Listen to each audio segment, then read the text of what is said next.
ओम सुमुखश्चैकदन्तश्च कपिलो गजकर्णकः लंबोदरश्च Victo विघ्ननाशो विनायकः धूम्रकेतुर्गणाध्यक्षो बालचन्द्रो Gajanan द्वादशेतानि नामानि यावडे शृणुयादपि विद्यारम्भे विवाहे च प्रवेशे निर्गमे तथा संग्रामे संकटे चैव विघ्नस्तस्य न जायते। यदि 4 तारीख के ग्रह नक्षत्रों को समझें तो बहुत महत्वपूर्ण रहेगा। कन्या राशि वालों के लिए ग्रह योग किस प्रकार के हैं वो बहुत महत्वपूर्ण है, क्योंकि आपकी राशि में ही ग्रह परिवर्तन करके योग बना रहे हैं। बुधवार का दिन नवमी तिथि और आपकी राशि में ही ग्रह प्रवेश कर रहे हैं, चंद्रमा महाराज प्रवेश कर रहे हैं और ये आपके लिए 12वें भाव से निकलकर लग्न में पहुंचने के कारण से आपके लिए एक अच्छा योग रहेगा, लाभ का योग रहेगा। इन 2-3-4 दिनों में आपको लाभ लेने का अच्छा प्रयास करना चाहिए। आने वाला पूरा हफ्ता आपकी राशि के दृष्टिकोण से महत्वपूर्ण दिखाई देता है, तो इसलिए तैयारी कर लीजिए। चीज़ों को सही दिशा में आपको परिवर्तन करने का योग बनता दिखाई दे रहा है, इसका लाभ लेने का आपको प्रयास करना चाहिए। बुधवार का दिन है और ऐसे में महेश नवमी है। भगवान शिव की सुंदर आराधना करें, बिल्वपत्र उन्हें अर्पित करें। 11 बिल्वपत्र ओम नमः शिवाय का जप करने से, अर्पित करने से आपके लिए कल्याणकारी योग बनने की स्थिति उत्पन्न हो सकती है। 5 तारीख यदि हम बात करें तो उस दिन ग्रह नक्षत्रों का प्रभाव कन्या राशि के लिए कैसा है जान लीजिए। बृहस्पतिवार का दिन और साथ साथ दशमी तिथि है, गंगा दशहरे का योग, बटुक भैरव जयंती का योग। ग्रह नक्षत्रों के दृष्टिकोण से चीज़ें आपकी बिल्कुल मोटिवेशन की तरफ जाती दिखाई दे रही हैं। बहुत अच्छा आपका साहस का योग बनता दिखाई दे रहा है। बहुत जल्दी मंगल और बुध का एक महत्वपूर्ण परिवर्तन का योग बनकर तैयार हो रहा है आपकी राशि के दृष्टिकोण से, और वो आपके लिए बहुत अच्छा दिखाई देता है। उसकी तैयारी आपको पूरी तरह से आश्वस्त होकर करने का प्रयास करना चाहिए, पुण्य को बढ़ाने का प्रयास करना चाहिए। गंगा दशहरा ऐसा ही पर्व है कि जिसमें आप अपने समस्त कष्टों से निवृत्ति प्राप्त सकते हैं एक छोटे से कर्म से। शास्त्रों में अद्भुत महात्म बताया गया है गंगा दशहरा का। और बटुक भैरव जयंती भी बड़ी अद्भुत योग लेके आती है, जो जेठ मास की दशमी के दिन, शुक्ल पक्ष की दशमी के दिन होती है। भैरव जी का बड़ा सौम्य स्वरूप है, साक्षात 8 बच्चे के वर्ष के बालक के रूप में ये साक्षात शिवलिंग से उत्पन्न हुए थे और इनका अभिलाषा अष्टक जो है समस्त मनोकामनाओं को सिद्धि करने की तरफ ले जाता है। तो कन्या राशि वालों के लिए आपने जो महत्व सुना, देखिए माँ गंगा का किस प्रकार से वर्णन शास्त्र में मिलता है और एक छोटी सी डुबकी कैसे आपके दशों पापों को समाप्त कर सकती है, पुण्यों को बढ़ा सकती है, इसके महात्म को विश्वास के साथ समझते हुए कार्य करना चाहिए। तो हो सके तो गंगा जल का दान करें, गंगा जल से स्नान करें, गंगा जल में तर्पण करें।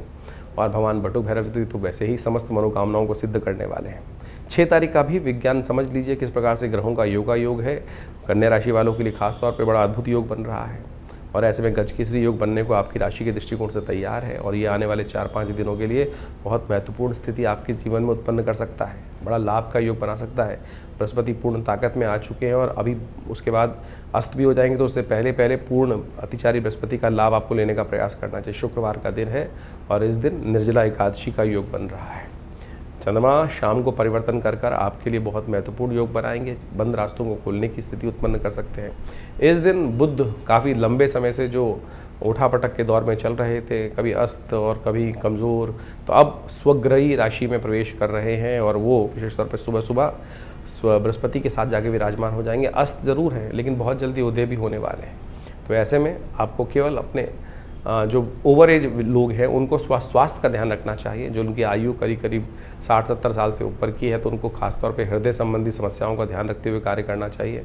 उनके लिए अच्छा रहेगा कि ये मृत संजीवनी मुद्रा का नित्य प्रति अभ्यास करें और कोशिश करें स्ट्रेस को अवॉइड करते हुए कार्य करें, चीज़ें आपके पक्ष में जाएंगी बहुत जल्दी। निर्जला एकादशी अद्भुत योग लेकर आती है और ये एकादशी संपूर्ण 26 एकादशियों में सबसे श्रेष्ठ मानी जाती है। शास्त्र में इसका वर्णन जिस प्रकार से मिलता है उसको आपको समझना चाहिए।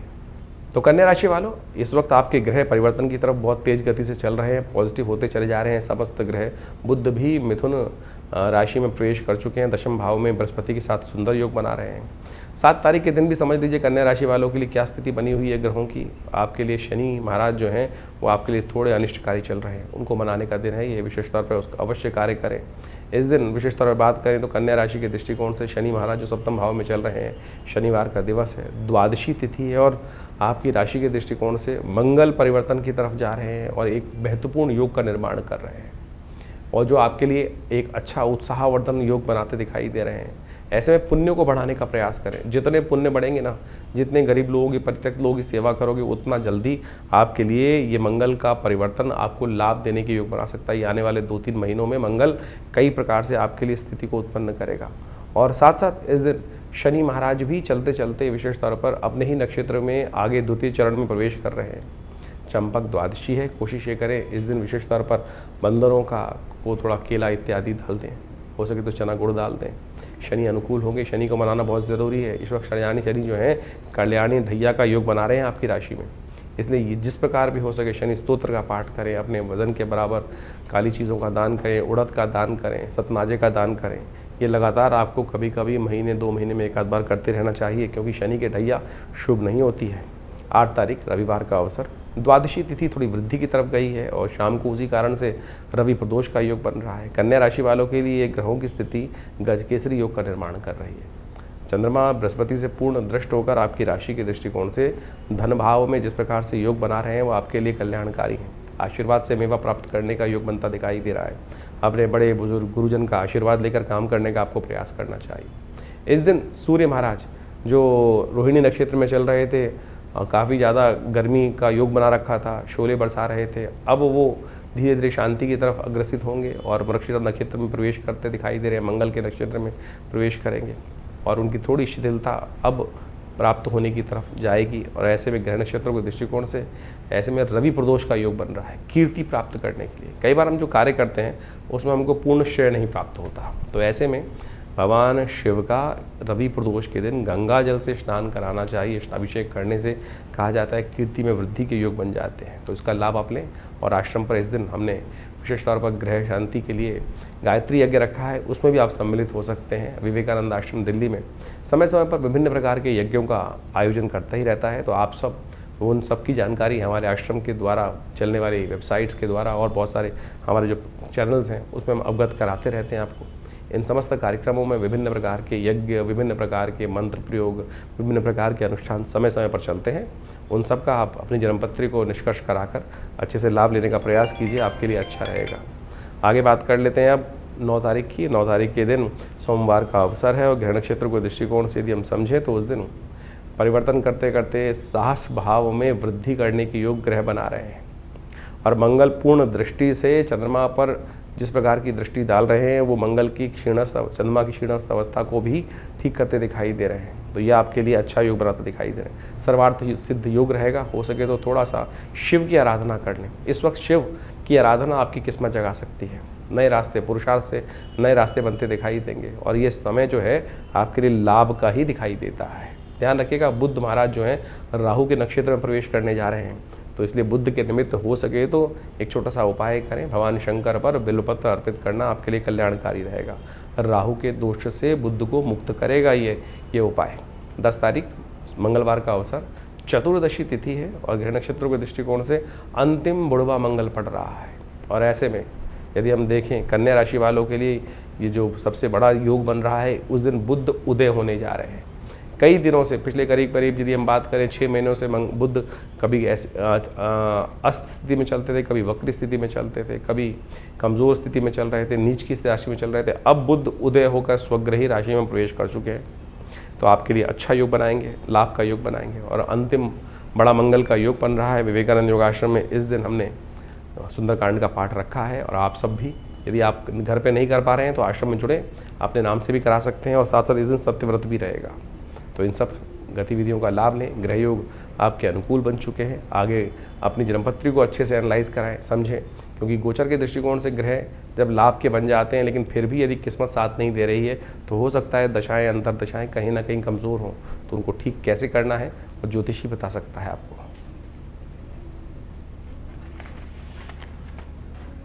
जो ज्योतिष का ग्रह योग आपने अभी समझा, किस प्रकार से ज्येष्ठ के अंतिम भाग में, ज्येष्ठ मास के अंतिम भाग में जो ग्रहों का योग बन रहा है, विभिन्न परिवर्तन के योग बने इस ज्येष्ठ के मास में। यानी अगर ज्योतिष के दृष्टिकोण से आप देखें कि शनि को छोड़कर बाकी समस्त ग्रह अपनी अपनी राशि से परिवर्तन का योग इस ज्येष्ठ के महीने में बना चुके हैं और इन सब का प्रभाव आपकी जन्मपत्री के अनुसार से आपके जीवन पर गोचर का प्रभाव अवश्य हो रहा होगा। और उस प्रभाव को यदि समझा सकता है, कोई समझ सकता है, तो ज्योतिष की गणना के द्वारा ही समझा जा सकता है। इस समय की चाल को समझना ही सबसे बड़ा महत्वपूर्ण है। देखिए, ये वैज्ञानिक युग है, इसके अंदर कुछ भी हम जो भी कार्य करते हैं उसको एनालाइज कर लें, समझ लें क्या कुछ प्रभाव कर रहे हैं, क्या करने से क्या प्रभाव उत्पन्न होगा, उसको अच्छे से एनालाइज किया जा सकता है। आधुनिक विज्ञान ने यही समझाने का प्रयास किया, और ज्योतिष विज्ञान भी आधुनिक विज्ञान के साथ साथ उन दैविक योगों को आपके मत में, आपकी मति में, आपकी बुद्धि में डालने का प्रयास करता आया है कि क्या ग्रहों का प्रभाव किस प्रकार से आगे आने वाले समय में होने वाला है, और उसको समझकर जो बुद्धिमान व्यक्ति उसका लाभ उठाने का प्रयास करते हैं वो जीवन में सफलता को प्राप्त कर लेते हैं। भ्रांति करने वाले, अनेक प्रकार से कटाक्ष करने वाले इस संसार में सदा है, सदा रहेंगे ही। कई लोगों की भ्रांति हर क्षेत्र में होती है। वैज्ञानिक तरक्की हो रही है तो क्यों हो रही है, उसका क्या लाभ है, क्यों करनी है, किस प्रकार से करनी है, गाड़ी आई तो क्यों आई, विमान बने तो क्यों बने, दवाइयाँ बनी तो क्यों बनी, किस प्रकार के कटाक्ष लोग करते रहेंगे। जिन्होंने कहा कहना है, कुछ ना कुछ कटाक्ष निकालना है, कुतर्क करना है, वो करते रहेंगे। बुद्धिमान व्यक्ति उन कुतर्कों पे ध्यान नहीं देते और अपनी आगे गति बढ़ाने के लिए जीवन में हर प्रकार से सद्मार्गों पर चलने का यथाउचित भाव से प्रयास करते हैं।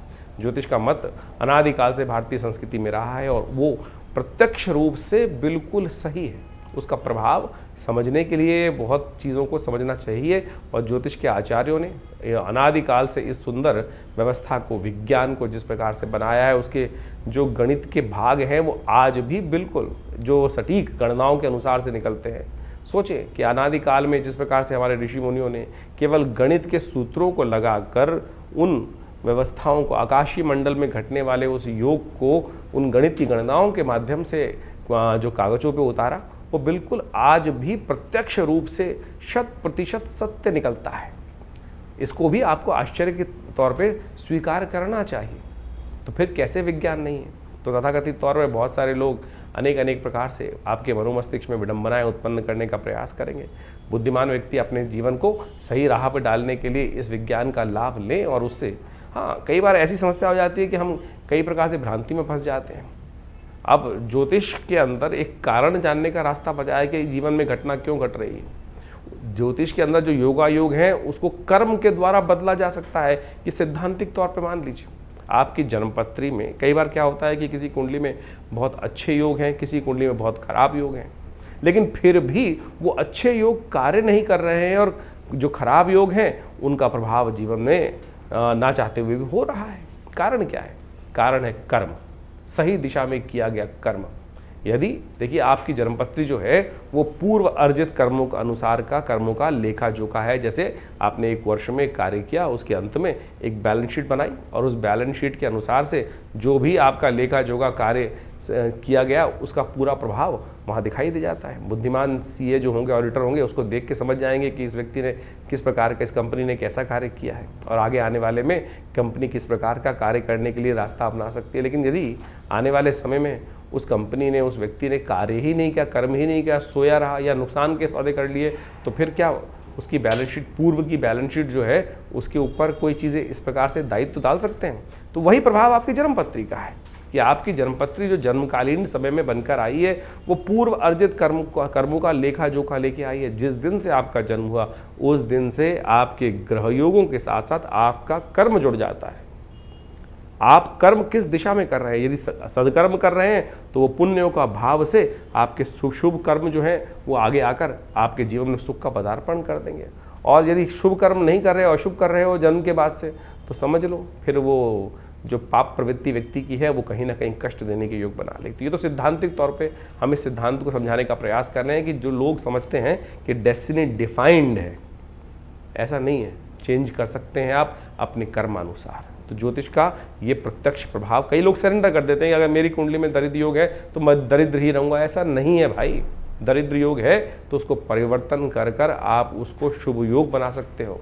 और अगर राजयोग है और आप कर्म नहीं करोगे, सोए रहोगे, शुभ उसका लाभ लेने का प्रयास नहीं करोगे, अशुभ कर्म करते रहोगे, तो फिर वो राजयोग सब समाप्त भी हो जाएगा। शुभ योग, धन का योग समाप्त भी हो जाएगा, छन्नी भी बन जाएगा। तो तो ये आपको सही रूप से समझ लेना चाहिए कि ये सब कर्म का खेल है और कर्म के साथ आपका हर चीज़ जुड़ा हुआ है। शास्त्र में कहा गया ना, अवश्यमेव भोक्तव्यम कृतम कर्म शुभाशुभम। तो इसको हमें सत्य रूप से समझ लेना चाहिए। और अनेक प्रकार से रास्तों को समझाने के लिए शास्त्र में विभिन्न विभिन्न प्रकार के माध्यमों से उन सब सिद्धांतों को समझाया जाता है। और हम समझें कई बार कुंडली के अंदर बड़े प्रकार के दरिद्र योग बने हुए हैं, किमुद्रम योग हैं। लोग चाहते हैं, बड़ी विचित्र स्थिति है कि ज्योतिषी के पास आके लोग किसी भी विज्ञान पे जाते हैं, चमत्कार की बात करते हैं कि चमत्कार कर दीजिए बस कुछ। अरे भाई, चमत्कार नाम की चीज़ इस संसार में कुछ नहीं होती है। अगर आप चमत्कार की ज़्यादा बात करोगे तो बहुत सारे लोग हर शाख पे इतने शातिर लोग बैठे हैं, वो कहीं ना कहीं आपको कष्ट में डालने के योग बना देंगे। तो इसलिए सबसे पहले अपने मस्तिष्क से, अपने विचारों से इस बात को हटा दीजिए कि चमत्कार कोई कर सकता है। सैद्धांतिक तौर पे कार्य किया जा सकता है, सैद्धांतिक तौर पे आपको कार्य समझा जा सकता है। हर चीज़ का प्रभाव है, क्या वो नग है, क्या वो मंत्र है, क्या वो दान है, क्या वो पुण्य है, किसी प्रकार से औषधि का उपयोग है, हर चीज़ का कहीं ना कहीं एक वैज्ञानिक विश्लेषण है। सैद्धांतिक तौर पे उसको समझा जा सकता है कि कैसे कार्य किया। अब इस कार्य को समझने में किसी को दिक्कत हो तो वो उसको चमत्कार का नाम दे देता है। तो इसलिए इस बात को सही समझ लें कि चमत्कार नाम की कोई चीज़ होती नहीं है। जिस चीज़ का वैज्ञानिक विश्लेषण हमको समझ में नहीं आ रहा है, प्रोसेस समझ में नहीं आ रहा है, तो हम उसको तथाकथित तौर पे चमत्कार की गणना में ला के खड़े कर देते हैं। तो इस तरह से आप अपने ग्रहों को सही से समझें। तो ज्येष्ठ का महीना जो हमने आपके समक्ष रखा, ये बहुत पुण्य आने वाला महीना है।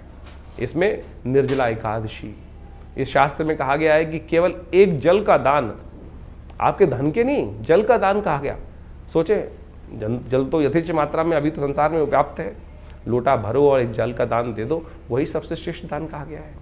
निर्जला एकादशी का सुंदर व्रत इस एकादशी इन ज्येष्ठ के मास में आता है। गंगा का पदार्पण इस ज्येष्ठ के मास में होगा, जिसे गंगा दशहरा कहा जाता है। दशम पापम हरति दशहरा, केवल एक डुबकी मात्र उस गंगा जल में ले लेने से आपके समस्त अनेक कर्मों में किए गए जो कर्म है, दशम पापम हरति दशहरा, यानी समस्त पापों से निवृत्ति का मार्ग ये दशहरा केवल जल से स्नान करने से प्राप्त हो जाता है। तो सोचें कितना सुंदर भारतीय संस्कृति ने अपने शास्त्रों के माध्यम से उस सिद्धांत, जीवन के रहस्य को समझाने का प्रयास किया है। लेकिन हम तथाकथित तौर पर केवल हर चीज़ में विद्वत जनों को गाली देने का काम करते रहते हैं कि नहीं, जो इस प्रकार से हमारे सनातन के लोगों ने, आचार्यों ने कहीं ना कहीं गोरख धंधा बना दिया, ये कर दिया, वो कर दिया। तो इस बात को, भ्रांति को हटाने का प्रयास करें, अपनी संस्कृति के प्रति उलाहना ना दें। हमने संस्कृति के प्रति क्या किया वो समझने का प्रयास करना है हमको, तो वो अच्छा रहेगा। संस्कृति तो बड़ी सुंदर है, परिष्कृत है, सुंदर है, सुनियोजित है, सुसज्जित है, तो हम उसको सुंदर रूप से अपनाने का प्रयास यदि कर लें तो बहुत अच्छा रहेगा। तो आप हमारे शास्त्र मतों को, हम अपने अनेक कथाओं के माध्यम से इन समस्त ज्योतिष के रहस्यों को आपके समक्ष रखने का प्रयास करते हैं, वैदिक कथाओं के माध्यम से उनको समझाने का प्रयास करते हैं। यदि आप इन सब सिद्धांतों को समझ लें तो आपको पूर्ण रूप से अपनी संस्कृति के प्रति विश्वास भी जगेगा, श्रद्धा भी जगेगी, और उससे आप जानकर अपने आप को भी अच्छा लाभ देंगे और हमारे समाज को भी लाभ देंगे। तो ज्योतिष विज्ञान के द्वारा इन समस्त सिद्धांतों को समझ लीजिए और अपनी जन्मपत्री को अच्छे से समझिए। अपनी जन्मपत्री के अनुसार से चीज़ों को समझते हुए अपने जीवन के फील्ड को समझने का प्रयास करें, किस क्षेत्र में कार्य कर रहे हैं। कई बार क्या होता है, हम जीवन में कौन से क्षेत्र के कार्य करने आए थे और कहाँ भटक जाते हैं। बचपन से ही, बाल्यकाल से ही हमको अपने जीवन के लक्ष्य को समझना चाहिए कि मैं किस चीज़ के लिए बना हूँ, मैं कौन से कार्य करने के लिए। नहीं तो क्या होता है, जीवन में व्यक्ति भटकता रहता है और फिर जाके 40-50 साल बाद उसको एक दिशा प्राप्त होती है। और यदि सही से कोई आचार्य मिल जाए, ज्ञानवान व्यक्ति मिल जाए, तो पहले से बता देगा भाई इस रास्ते पे चल रहे, तो इसके द्वारा सुंदर रूप से रास्ता बन जाएगा और कहाँ प्राप्ति के योग बन जाएंगे। देखिए आचार्य चाणक्य ने किस प्रकार से चंद्रगुप्त को ढूंढा और उसको लगाया, और कहाँ एक गडरी के घर में पैदा हुआ लड़का उस इतने बड़े साम्राज्य का अधिपति बना। तो इसलिए ये ज्योतिष के मत के अनुसार से, आचार्यों के मत के अनुसार से, उनके आशीर्वाद से हमें चलने का प्रयास करना चाहिए। और ये समस्त विज्ञान जो है, भारतीय संस्कृति का विज्ञान अपने आप में बहुत सुंदर है, और उसी का प्रतिपादन हम लोगों ने अपने विवेकानंद योगाश्रम में अनेक वर्षों से यहाँ शोध के द्वारा करने का प्रयास किया। हमारे आश्रम के द्वारा सद्गुरु आचार्य श्री केशव देव जी के सानिध्य में रह के बहुत सारे विज्ञानों पर शोध किया गया, योग के ऊपर, मुद्राओं के ऊपर, मंत्र विज्ञान के ऊपर, यज्ञ विज्ञान के ऊपर, और सहस्त्रों किताबें, मतलब करीब 100 के करीब किताबें हमारे संस्थान के द्वारा से प्रकाशित की गई हैं। बहुत सारे अनुसंधान कार्य चलते हैं। तो आप भी विभिन्न समय पर विभिन्न यज्ञों इत्यादि में जो हम आपको सूचना देते रहते हैं, और उसके बारे में आप आके जुड़ सकते हैं। और विभिन्न रूप से आश्रम की जो गतिविधियाँ हैं, अस्पताल है, ये मंदिर है, और साथ साथ यज्ञ इत्यादि की जो कर्म है, उनमें सब में जुड़कर लाभ लें। आपके जीवन में कल्याण का मार्ग प्रशस्त होगा। धन्यवाद।